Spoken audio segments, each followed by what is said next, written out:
Hello everyone, today I'll be taking another Viva Live session with QQSphere on the topic of respiratory physiology, and as a subtopic I've chosen oxygen hemoglobin dissociation curve.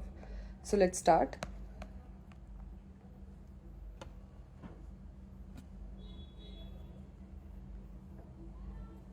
Welcome to the examination on the respiratory system.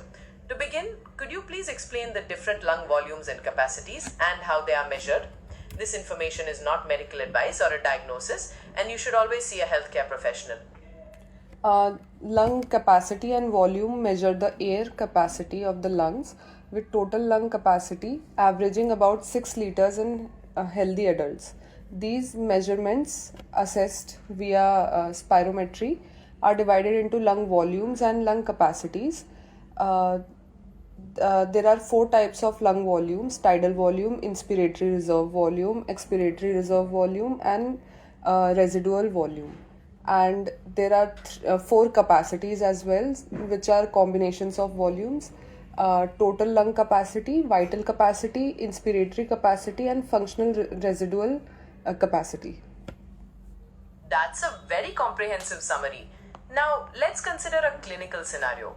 If a patient presents with significant dyspnea and hypoxia, and their spirometry shows a reduced vital capacity but normal residual volume, what kind of lung condition might you suspect? We might suspect restrictive lung disease. Yes, that's correct. Conditions like pulmonary fibrosis often show that pattern. Now, could you describe the concept of the ventilation perfusion ratio and how it might be affected in such a disease?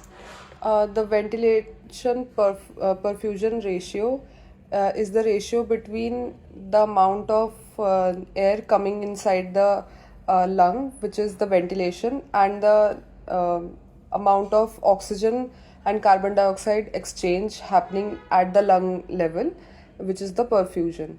And in restrictive lung disease, the VQ ratio is normal. You've defined ventilation perfusion ratio correctly as the balance between air and blood flow. However, in restrictive lung disease, while ventilation might be reduced, the ratio can vary, sometimes normal, sometimes even high, depending on the specific cause. What about the diffusion capacity of the lungs for gases in this condition? In this condition, diffusion capacity of the lungs is maintained. Actually, in many restrictive conditions, particularly interstitial lung diseases, the diffusion capacity is significantly impaired due to thickening of the alveolar capillary membrane. Now, moving on, could you tell me a bit about the chemical regulation of breathing, specifically how the body responds to changes in carbon dioxide levels? Yes. Chemical regulation of respiration adjusts breathing rate and depth to maintain optimal arterial blood gas volume levels and pH, primarily driven by carbon dioxide. The central chemoreceptors in the medulla detect high carbon dioxide or hydrogen ions in cerebrospinal fluid, while peripheral chemoreceptors in carotid and aortic bodies detect low oxygen, which may indicate hypoxia, high carbon dioxide, hypercapnia, and low pH, which is acidosis.